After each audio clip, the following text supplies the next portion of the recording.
just like the messiness of figuring it all out. Yeah. So what I actually have, this is like some sort of dusting thing that I found in my friend's closet. Yeah. That's going to serve as our wind protector. Yeah. Little bracelet. Yeah, and I have a couple sites that we could use that are like kind of nearby. Okay. So there's a couple cool places nearby that we could use. Great. But yeah, I'd love to grab a coffee. There's also a place nearby that has really good decaf espresso that they chuck lavender in it too. Amazing. Which is pretty nice and not too expensive.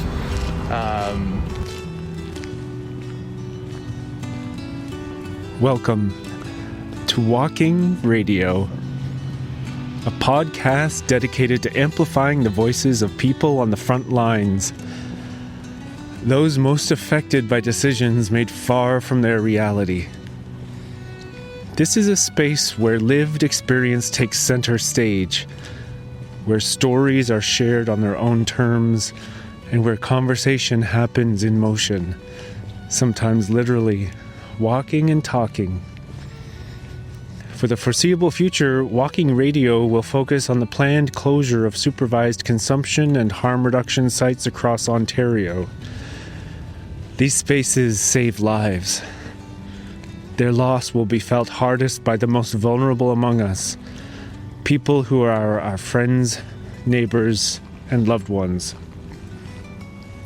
Through interviews that are trauma-informed and rooted in full consent, we'll hear from workers, healthcare professionals, and those whose lives hang in the balance. In our first episode, we heard from nurses whose professional, academic, and personal lives are deeply shaped by the toxic drug supply crisis. In this, our second episode, we turn our focus to another expert, someone whose extraordinary generosity in sharing their insights has been a profound honor to receive.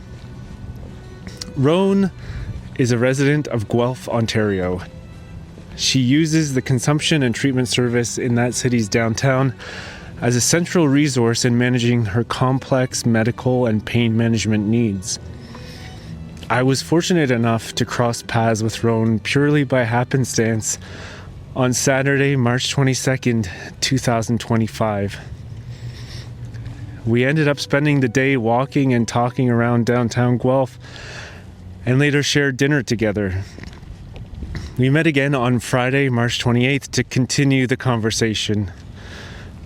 This episode offers an interwoven audio journey of our time together and of the space we held in this moment of historical importance. Clink.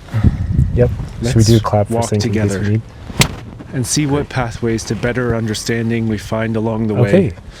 Perfect.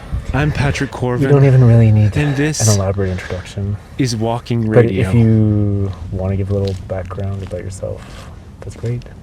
If you don't, that's great too. So my name's Rone. I'm 32 years old. Butch-presenting trans woman, chronically ill, multiply ill, kind of multiply disabled. Just got out of the hospital with the month and a half long serious migraine, neuro issues, autoimmune condition, specifically ankylosing spondylitis, on low dose chemotherapy for it. Neurodivergent. I use a mobility aid to get around, different ones depending on the day. Today's a pretty good day, so walker, cane. Has some vision issues from time to time, which is kind of new to me, still getting used to that. But thankfully, mental health has been really, really good the last 4 or 5 years, which is an absolute blessing. And have some really, really good people in my life as well the last few years. So that's kind of what my life is like. Work history-wise, I've been a little all over the place. I at first studied classical music, and then I had a few different industrial jobs, everything from industrial, like factory, like parts to like industrial heating, air conditioning type parts to eventually working in aviation, to military aviation, to touching in medicine a tiny bit on the aviation side, back to military aviation, and then being a caretaker to my partner for many years. And life got rough for a bit, life got better, and kind of been taking care of my own health since. And I guess that's how I would introduce myself. I don't know if I forgot anything in our conversations introducing myself, but That's awesome. yeah. And that kind of leads us to how we crossed paths. Do you want to kind of retell the story of how we bumped into each other last Saturday? So yeah, last Saturday,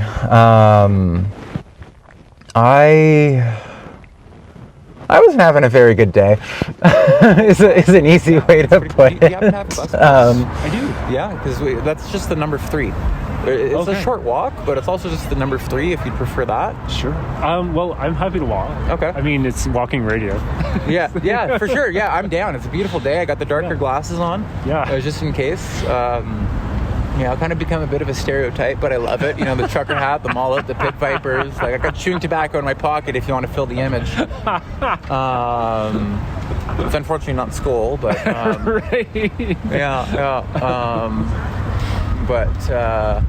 I'd love to grab a coffee and go for a walk and shoot the shit. Let's do it. Let's do it. Yeah. But, one of the most important things is, like, these guys just helped me administer my chemo, and I just did a quarter of my regular dose, and I'm probably going to be sober in a week, Yeah, and by these guys, just to paint the scene. Yeah, we're standing outside of consumption and treatment services. And I'm sitting, Pat's standing. I'm now sitting. I'm in a wheelchair, but I'm probably going to be sober in a week, so this is beautiful. And I don't think we even mentioned what city we're in yet. Yeah, we're in Guelph. We're in Guelph, yeah. So we're outside the Guelph Community Health Centre at, there's it's a confusing intersection here. It's like, you've got Cardigan, Woolwich, Aramasa, Wyndham. Guelph is a very non-linear city. Yeah. All right, let's roll. Brakes off, wheels up. Yeah. All right, you mind giving me a bit of a push there? Oh yeah, absolutely. Thanks. I had recently gotten out of the hospital at the beginning of March, this guy doesn't fly hands off. Last Saturday would have placed us, I guess, around the 22nd of March, something like that. And we'll get back to why I know that's roughly the 22nd later. And Double check that. yeah, You were right, 22nd. yeah, that's what I thought, because I can remember the box that's like on my mirror in my room. But I got out of the hospital around, sometime around like March 3rd or 5th or 4th, after, a really kind of traumatizing admission for some neuro stuff. And, being a kind of like not average presenting trans woman, it didn't go very well. And I realized I'd missed my like weekly chemo shots for like the ankylosing spondylitis I deal with, like the methotrexate, for about 2 weeks. And about 2 weeks. And the headache had just gone away, like the absolutely terrible migraine had just gone away the Thursday before. And I knew there was a chance it could get really, really bad again, because it usually comes with like a very, very bad, kind of like gas station, like tequila hangover feeling for me. So I went down to my like local town's CTS to take it with supervision and be able to take some, some pain meds, but a bit stronger than my prescribed ones with supervision. And CTS stands for? Consumption and Treatment Services, which we're losing on March 31st. What the current situation is with the supervised consumption sites? Well, we've got the worst April Fool's joke in the world right now. It's closing on April 1st. And I'm terrified. I've, got a little bit of medical experience, and I've, stocked up on, Narcan for people I love. I just left with like a pupil, dilation gauge, I have so much IM Narcan and nasal kits at home. I'm handing them out to people I trust to use them. I am terrified. But also, this has always been a place for me that has been, being chronically ill has been a diversion from the emergency department. Yeah. So I have a long-standing diagnosis of cyclic vomiting syndrome. So migraines that present with, very, very deep retching 3 times a minute. So I could show up with my rescue meds and, take them and be treated with, compassion and not, oh, did you smoke so much weed that you're greening out? It's like, no, I just have a migraine condition that does this. And, be handed a vomit bag and a place to lay down once it was over, instead of being left in a waiting room alone. Sometimes someone would even read to me. And, other clients would, just sit with me and, maybe rub my back or just be kind. Yeah. Not something I would experience in an emergency department. And, consumption and treatment services connected me with counseling and, was, not a place that I went to consume substances till my most very, very recent hospital admission. It was a place I went to avoid the emergency department. Yeah. And that's something that a lot of people don't realize about this place. And that was a possibility of it. And today I came because I have a migraine and I have some meds that could have made it much worse, and I wanted to take them with supervision, and was able to do that in a supportive environment. And I was scared, and I had people to see me through it. And next time I have to take them, I might not have that. So that's the evil service that we're losing.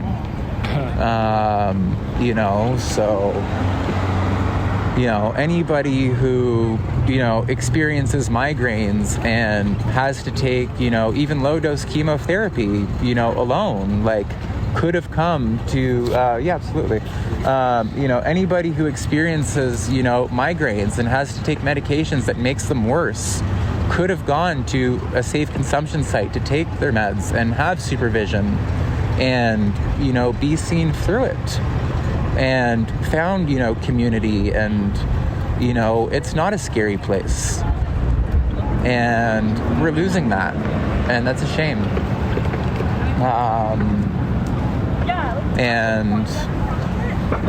I'm sorry that our system has failed all of us this way.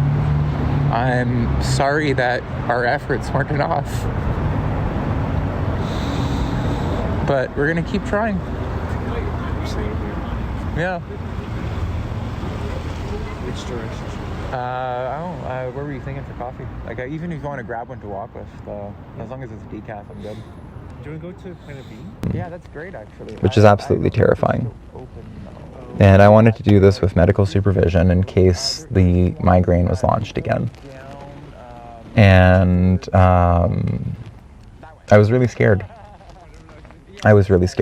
So, I had, given myself the chemotherapy, and I had some, pain meds from a friend that were a bit stronger than my discharge prescription with me, just in case. And, I turned out to not be in the best shape, but be pretty okay. And, it was, the compassion, the, sitting with me, the, like, reading to me to keep me distracted, the, like, and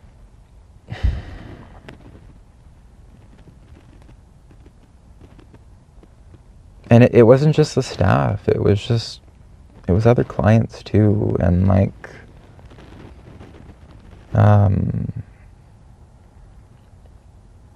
I don't know of another healthcare space with that kind of compassion, I've been in and out, mostly of alcoholism, like my whole adult life, and in and out of what, a lot of people would consider scary circles. And, they're really not necessarily scary people once you sit down and talk to them. They're generally, sick and underserved and just undercared for and just hurt. And generally I find people who are hurt are the most ready to care. And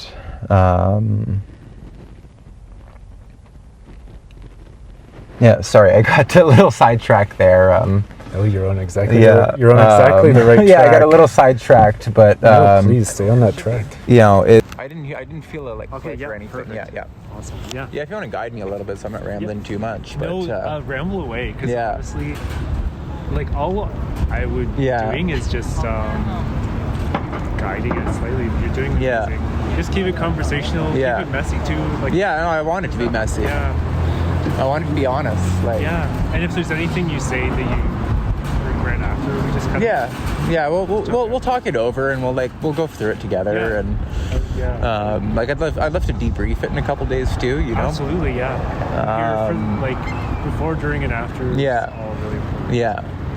And you'll have full I trust you. You'll have full say on the final cut. Okay. But basically, towards the street before City Hall, if we take a right and then go down, where Guelph Music is? Carden? Carden, so down there's a tiny, like, espresso place that has really good decaf. Sweet. And it's like decaf espresso, but they'll chuck lavender in it. Love it. Okay. Yeah. Here, let me. I can hit the button of the cane if you want. Oh. Yeah, actually no, it's got the wavy guy on it, but it's always been a place where if I've been there we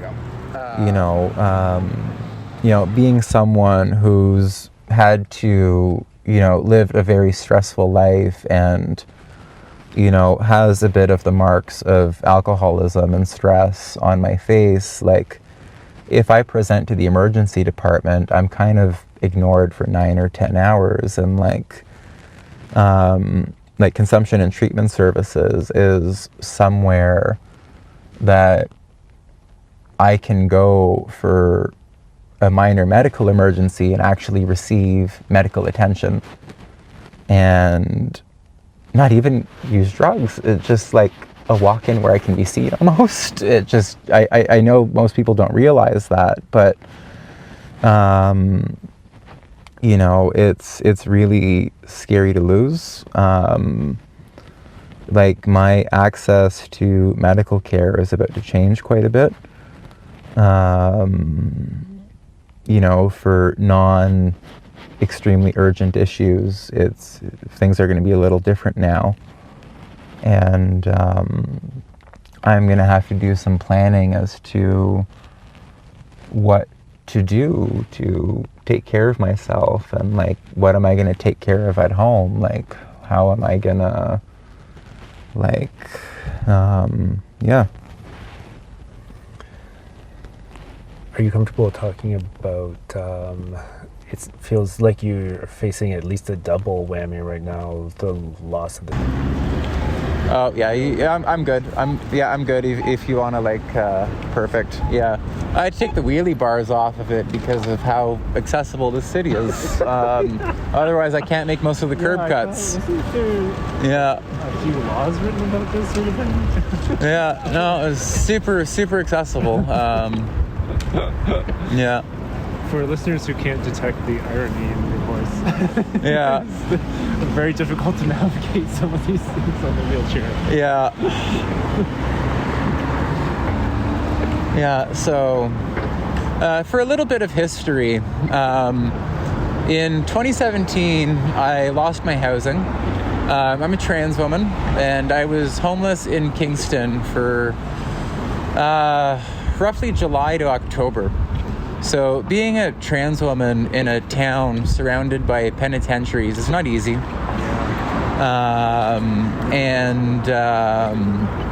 know, it wasn't easy. So, you know, to survive, addiction came with it. You know, it just came with it. If we go straight again, and as soon as I got housed, I kind of figured my stuff out. And, you know, as far as opioids were concerned, I never really touched them again. And alcohol was an issue on and off over the years. But never a serious danger, but it was an issue on and off. There were maybe a couple times where outside of a clinic, there were 2 times, thinking back, like to be very specific, where I touched opioids outside of a clinical environment in crisis over the years. Once in 2018 and once in 2021 during the pandemic. But in crisis and never again. And in February, we got some background music here for a second. Yeah, so if we take, actually let's go right down to Carden. Yeah, so, and then in 2021 in crisis, I was drinking and I took some opioids without thinking, and dynamited my relationships with absolutely everyone in my life that I loved, and did not touch them again, and did not repair those relationships with anyone in my life till pretty much a year to this day, actually. Oh, really? It was March 2024 that I reached out to my family again. So it's quite an emotional time to be going through this. But I dynamited the relationships with everyone. March 2023, pardon. And March 2024 that I reached out to everyone. Oh, so we're 2 years Yeah, ago now. yeah. And, because we're 22. I just got out of the hospital for reference. So, yeah, March... I absolutely just dynamited everything, and reached out to everyone in like about a year ago, and it's been beautiful. And just rebuilding trust, rebuilding relationship with my family and some close friends that I just absolutely dynamited that night. I don't remember what I said, but I know in my heart and spirit that I said what I knew would be the most hurtful thing to each individual person that night. And I can never take that back. Right. All I can do is do my best to just rebuild relationship and rebuild trust. And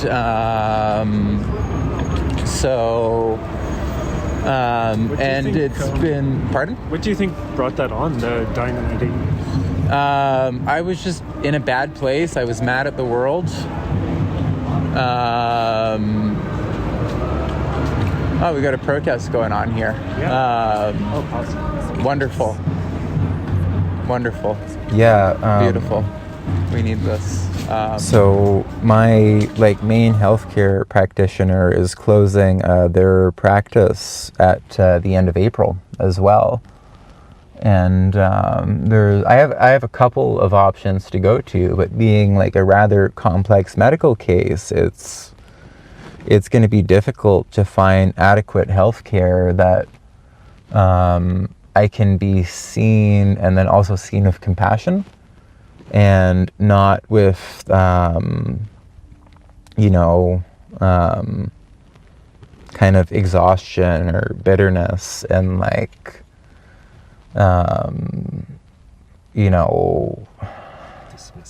dismissiveness or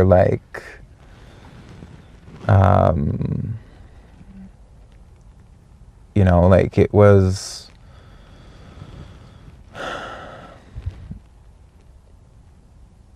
It was a place where, there were times where, I would just show up to the reception area with the book sometimes, when I just didn't want to be alone, when I felt really sick. I would just show up with the book, because I didn't want to be alone.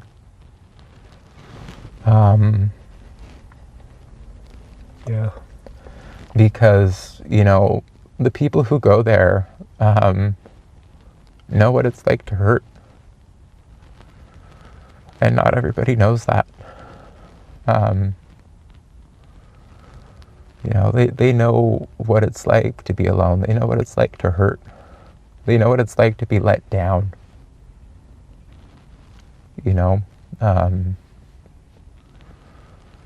So...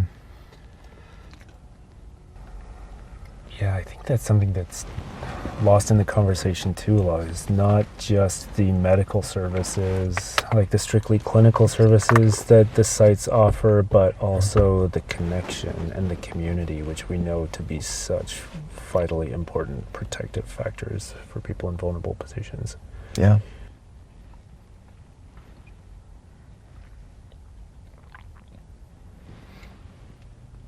Yeah, it's the conversation, it's the understanding looks, it's the... Yeah. You brought up the phrase a couple times now, being seen, which is kind of like a term that we use offhandedly in the medical system, the doctor can see you now. But when you were saying it, it struck me that there's a deeper meaning to that as well, actually being seen, being heard.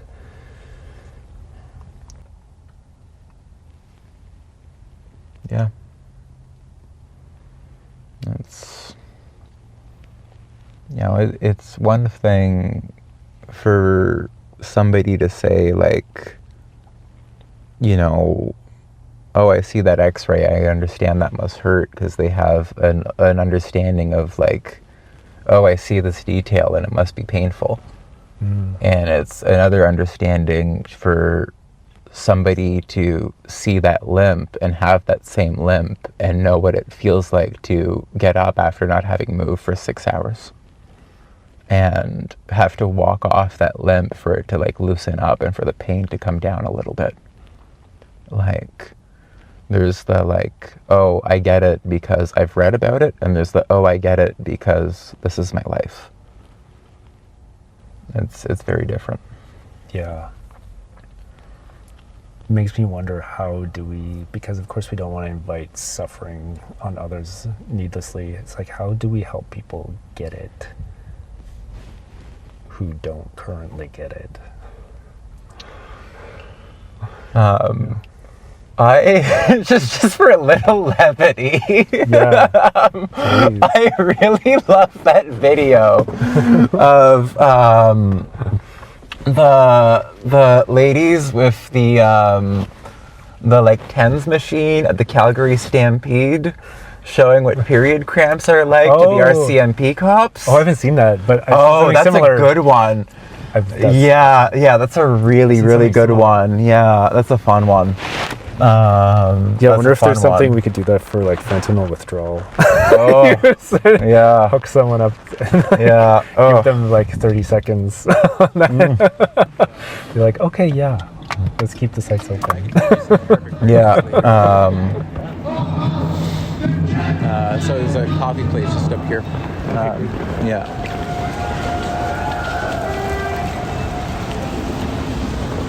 So, yeah, it's just the place with the open sign there under Guelph, Canada. Okay, yeah. Yeah.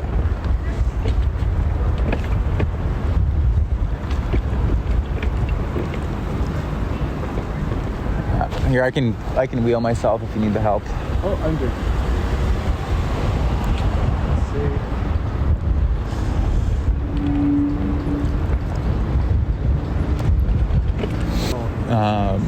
Yeah, so in here, yeah. Shit, I don't have cash though. Oh, cash. Okay, I've got cash. Yeah, they usually have debit, but. Thank you.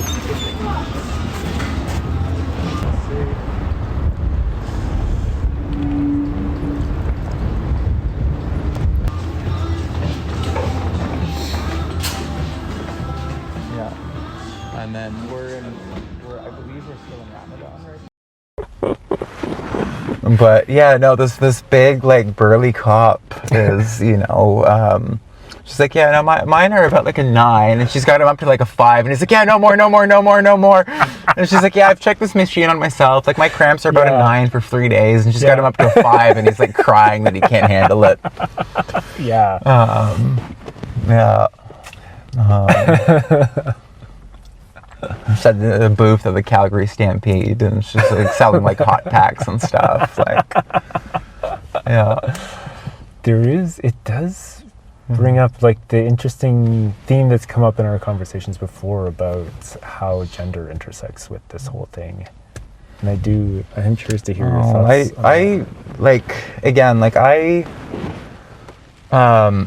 For me personally, like, I really enjoy kind of walking between worlds. Like, if somebody wants to come up to me and call me young man and have a beautiful conversation based in trust and love, it's an honor. It's an honor. It's an absolute joy and a pleasure. Because it's completely wrapped in good intentions, and there's no harm. There's no ill meaning. And a lot of medical professionals actually have an issue with me not having an issue with that, which is really strange to me. It's like, somebody did something nice and you don't have a problem with that? It's like, no, I don't. It's like the coldness. Like, do we need to? But I love that I get to kind of walk between both worlds and kind of hear everything, and like that's kind of the beauty of having this this appearance and these experiences, is that like a lot of people feel comfortable around me, but it also means that I have to have very strong boundaries to stay like healthy physically and mentally. And it's okay. It's taken years of work to get here. But it's a beautiful thing. And like, I really wouldn't live my life like any other way. And like, if somebody needs to view me one way to be comfortable, that really isn't upsetting to me. Because like at the end of the day, I know who I am. I'm comfortable with it, and like that's what matters to me. And if like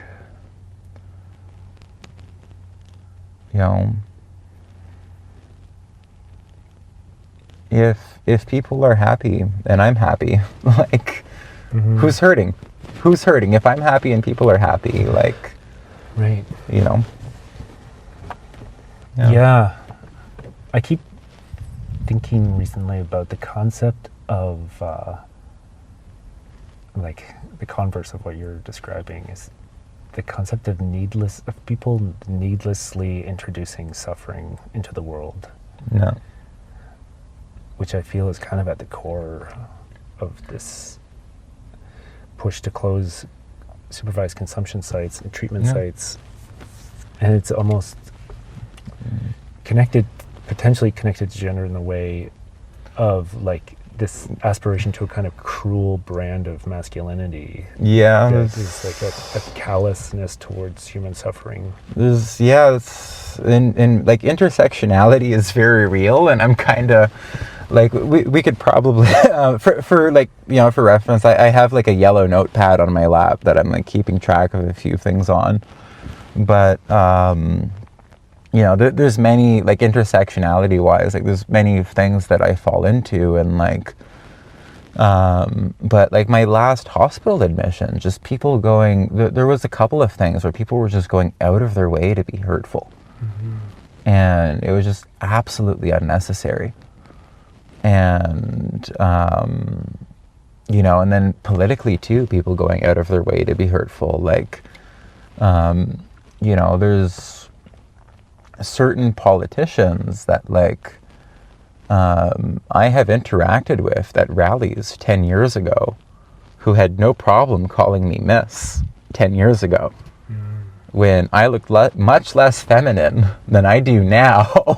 Right. That I have heard go on transphobic rants in Kitchener not long ago. So it's just, I don't really know what's going on.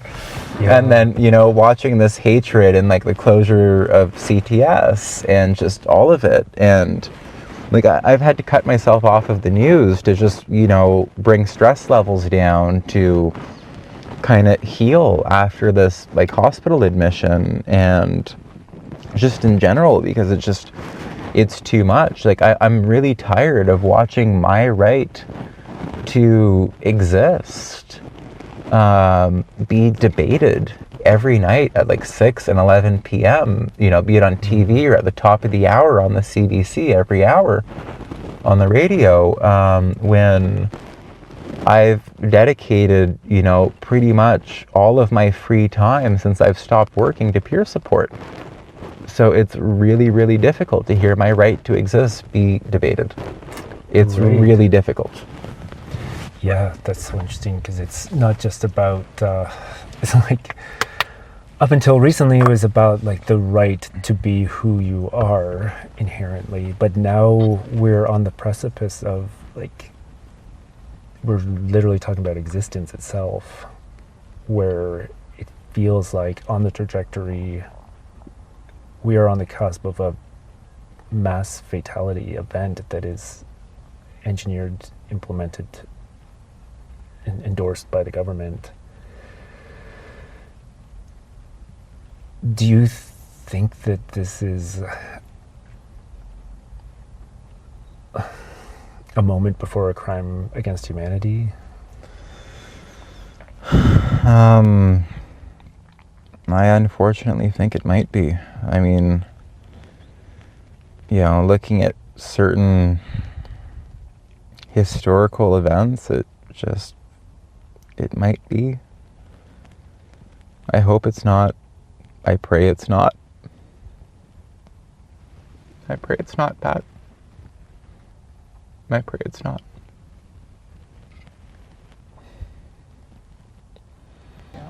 I do everything I can to make sure it's not.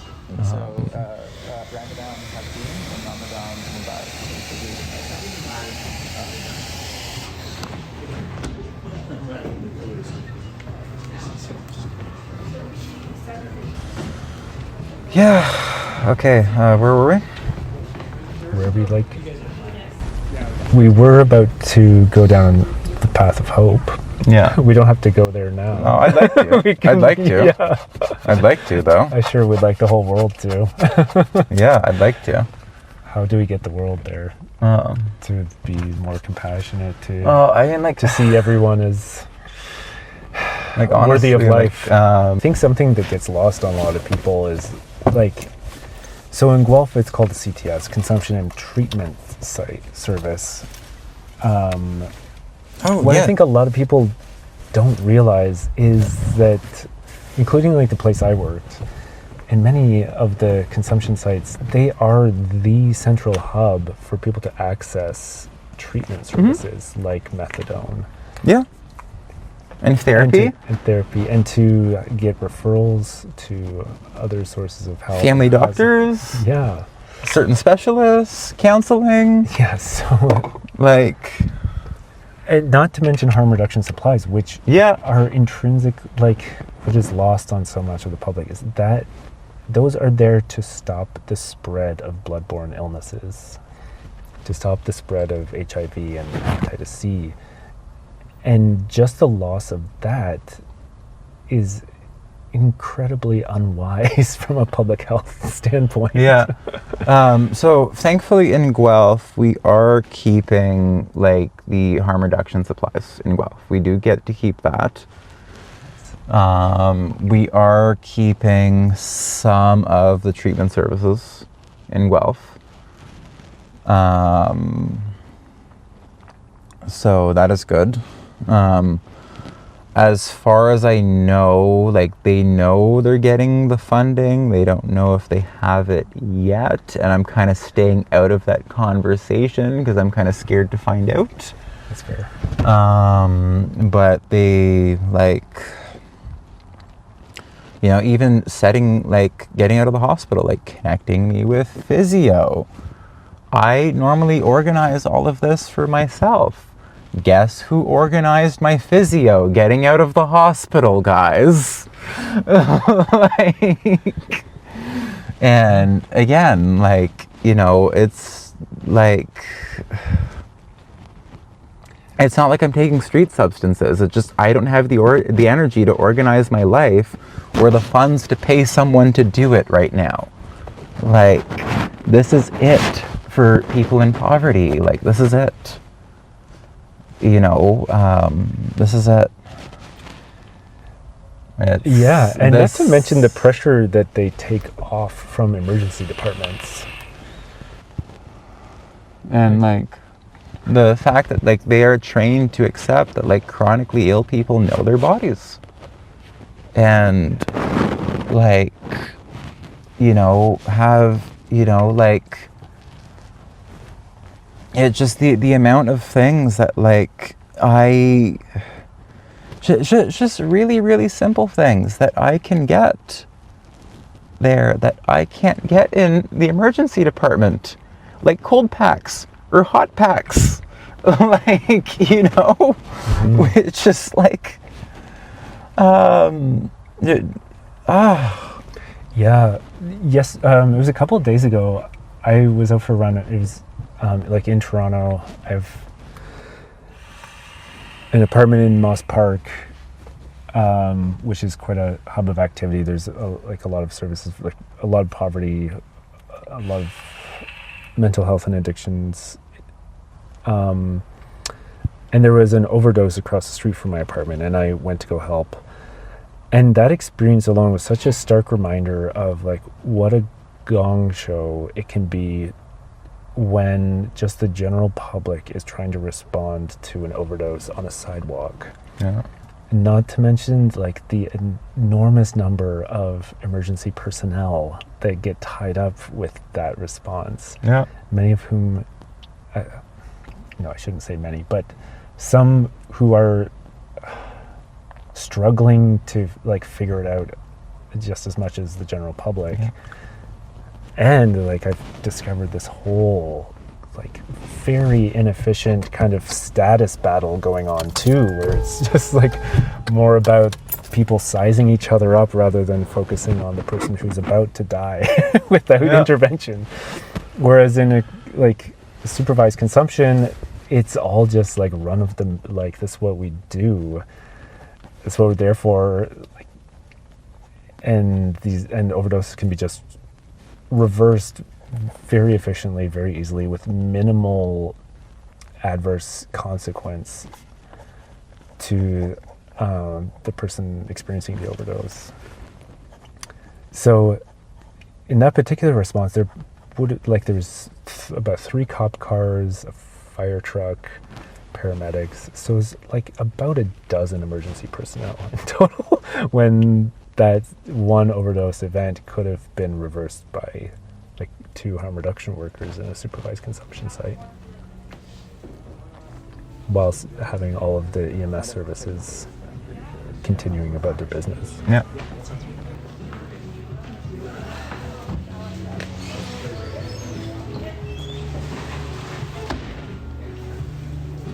Just instinctively check to see where my phone is. I'm keeping it safe for you, buddy. Yeah. Appreciate it. Yeah. I got a good seat for it, too. Yes. Yeah. You felt like I got the cushions of my own in here. Thanks for taking time to do this. It means a lot to me. And like there have been in Guelph, I don't remember what the code is, but multiple times where they have had no ambulances, and that's not even because of overdoses, but just because of our aging population. So I really fear for what is going to happen, and like, you know, I don't have the mobility to get out there and help right now, but I had at one point, I have to brush up to do it safely, but I had at one point the knowledge to do it. And like we might have to put teams together to like try and, you know, go through some of the specific places and keep an eye out at different times, and like because we just don't have the staffing here, and the dispatch is just really weird in our town, and like not through a fault of their own, they're just not equipped. They're just not equipped yet. They don't have the organization, and they haven't really, it's no fault of their own. It's no fault of their own. They just haven't, I don't think they're equipped yet. There's this researcher that I interviewed. She's been doing systems level research on mental health, homelessness, and addiction for decades. She was talking about how when you close safe consumption sites, the consumption doesn't stop. It's just that the world now becomes an unsafe consumption site. Yeah. But again, like I don't know anybody who, like any person who uses drugs who isn't hurting or who hasn't been hurt, or both, in terrible ways. So that person doesn't want to hurt someone else. They really don't. So like We took that silly interaction of maybe just being exhausted and just not wanting to deal with the abortion protest next to a cenotaph, like not being in the mood to deal with that. What was the verse again? I think it was Corinthians 14. Yeah. Does that carry special significance for you?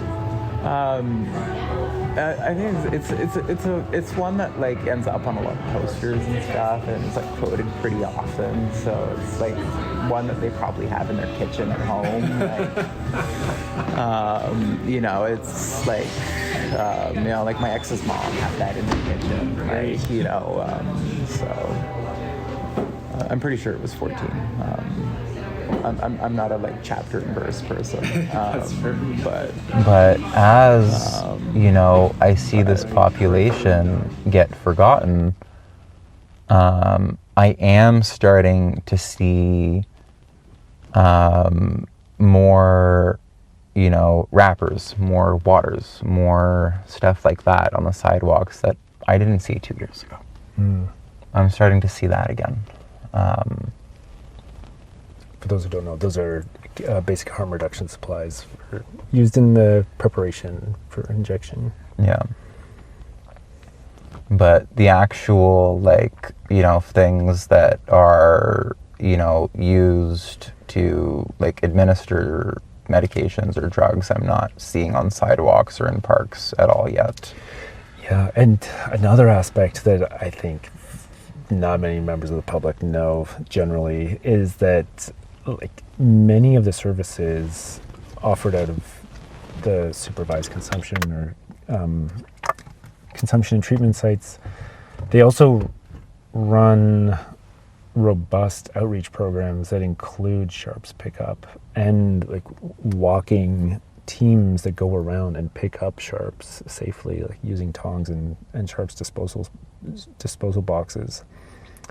So what the fate of those teams will be is unclear at this point. But yeah, I was a part of many of those teams. We picked up a lot of stuff that may not get picked up now, which is really the opposite of the intended purpose as stated. But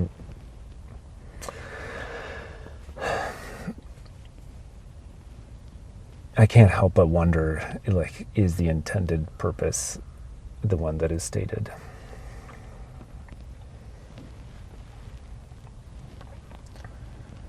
I don't know, like when you see saturation in the media with, you know, hatred towards a specific group of people that's really not doing much to harm anyone specifically, when there's so much more hurt happening in the world, it raises questions. It really raises questions. And you know, having been briefly homeless in another town in my lifetime, it was a student town, a couple 100 kilometers away. And, you know, I remember, you know, being on the street on like party nights in the student town in the summer and watching other students get creepy with young women.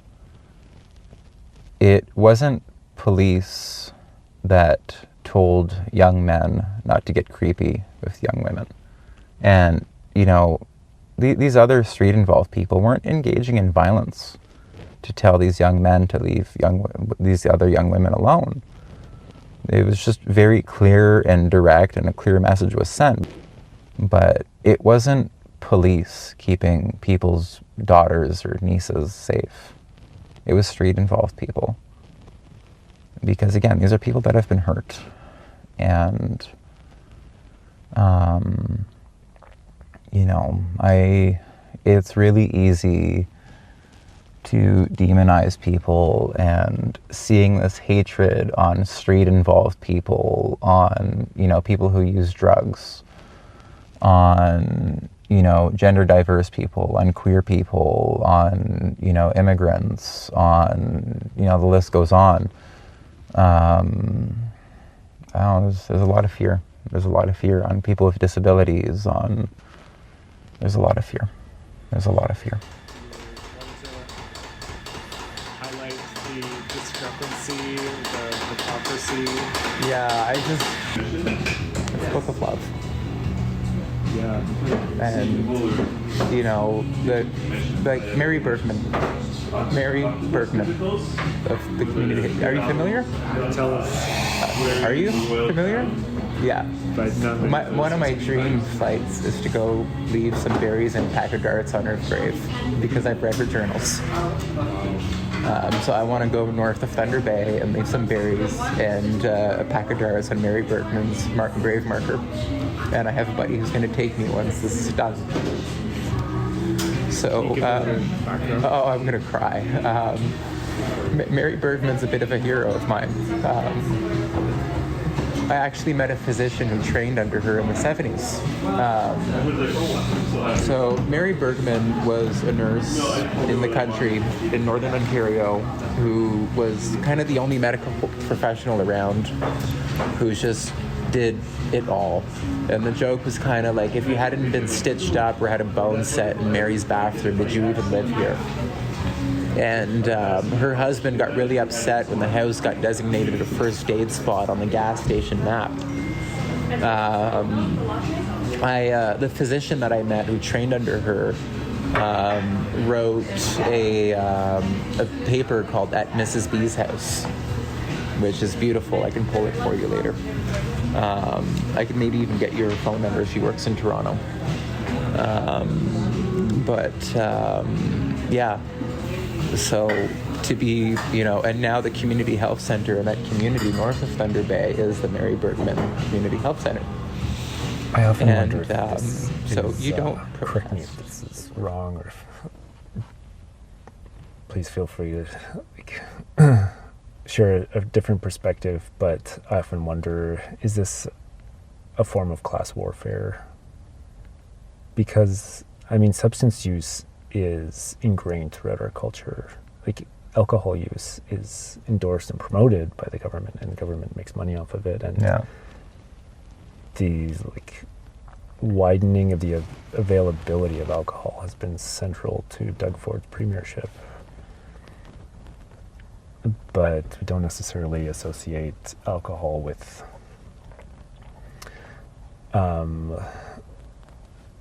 exclusively with people from the lowest socioeconomic status. But fentanyl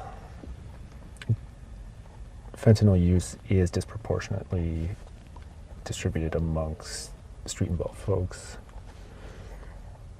I know you had an interesting anecdote about the relationship between class and opioid use. Was it your first overdose intervention?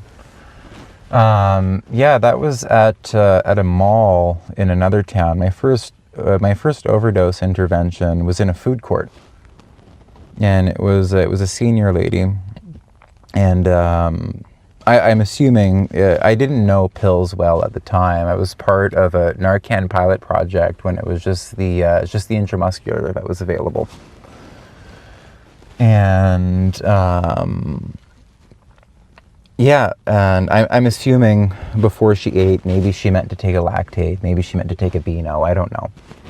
And she hit the ground. And it wasn't a very violent overdose. Like, she didn't need compressions, but it was still a recognizable overdose. And this was someone with grandkids in a food court, doing shopping. And, not exactly the image that everybody has. And this would have been 2014. So 11 years ago. And so not exactly everybody's image, but a lot of seniors are kind of overprescribed, and not everybody's really ready to have that conversation yet. But also, I feel like for every senior that's overprescribed, there might be one that's underprescribed, and that's a whole other discussion. But to open another day, maybe, because for every senior that can access healthcare, there's probably 10 that can't. Right. So, especially in this province. So, but I think that really speaks to the complexity of the issue. Yeah. Through one lens, you could view it as a class war, but through another lens, it affects all of us. That it really doesn't. The opioid epidemic really transcends boundaries of class and status. Yeah. And race and gender. Yeah. It's just that was my first intervention at a mall, way down, almost near the other end of the 401. And not what I was expecting, when I was asked to be part of this project. And but that's what it was. And I actually heard from some of her family after. It was beautiful. So I hear a lot of hatred in my life, but thankfully from nobody I know directly. And that's one of the things that makes it really easy to stay happy and positive in my life. Yeah.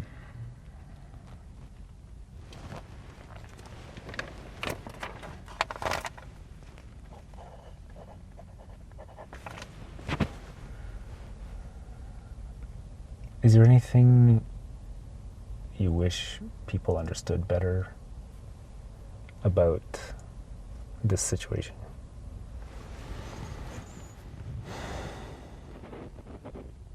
You're one bad paycheck away from it being you. You're one injury away from it being you. You're one sleep away from waking up with a vision change. You're, one work accident away, You never know what could happen when you're done your lunch break. I wouldn't wish it on anybody, but nothing is guaranteed, and love and safety are everything. Compassion is everything. If I was your child, you would want me to have safety.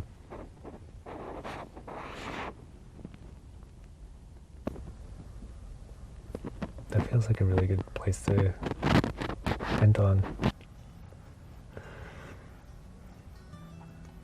I like that. I like that a lot. That was nice. That was really nice. That was good. Rone, thank you so much. Yeah. Such a pleasure, such an honor. Yeah, that was nice. I'm just so glad we crossed paths and were able to finally have this conversation. And a recorded, proper ending to it. Yeah. What was improper about that? Yeah. All right.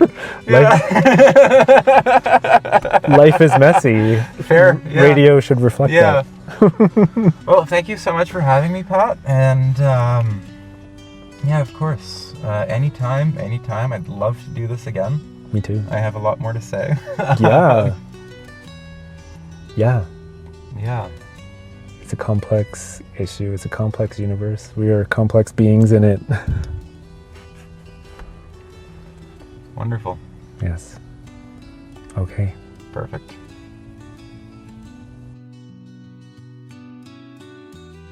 I saw, Pat kind of just, bit of the, not to rip on you here, but just stereotypical male nurse looking dude. I was like, hey, wheel me over to the sidewalk. I want to rip on these guys. Yeah, I was more than happy. Yeah,